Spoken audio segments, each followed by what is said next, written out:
Di Bursa Malaysia, kebangkitan yang benar-benar bermakna tidak berlaku secara kebetulan. Ia hadir apabila angka mula berbicara.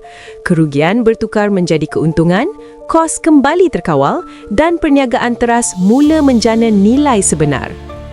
Tune Protect Group Berhad kini berada tepat pada fasa itu. Selepas bertahun-tahun melalui penyusunan semula yang menyakitkan tetapi perlu, syarikat insurans ini tidak lagi sekadar bercakap tentang pemulihan. Ia sudah membuktikannya melalui prestasi kewangan yang semakin konsisten dan berkualiti. Dalam 9 bulan pertama tahun kewangan 2025, Tune Protect mencatat keuntungan bersih RM20.7 juta, melepasi 60% sasaran setahun penuh. Lebih penting, keuntungan ini bukan hasil faktor luar biasa atau sekali sahaja, tetapi datang daripada asas perniagaan yang kembali sihat, penilaian risiko lebih tepat, tuntutan terkawal dan pertumbuhan bermargin tinggi daripada insurans perjalanan.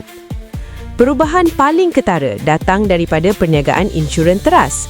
Tune Protect berjaya beralih daripada kerugian tahun lalu kepada keuntungan RM27.4 juta.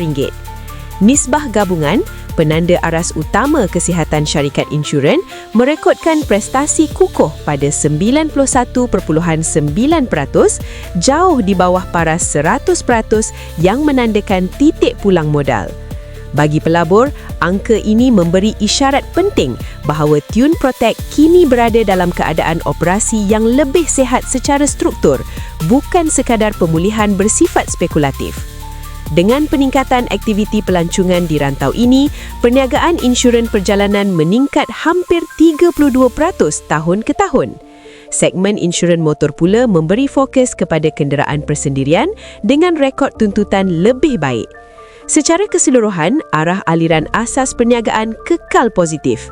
Tune Protect berada dalam kedudukan tunai bersih, mencatat pulangan ekwiti melebihi 6% serta disokong asas penjaminan yang semakin stabil. Dengan musim puncak perjalanan dan inisiatif Tahun Melawat Malaysia 2026, Tune Protect berada pada kedudukan baik untuk menutup FY 2025 dengan kukuh serta mengekalkan momentum ke FY 2026.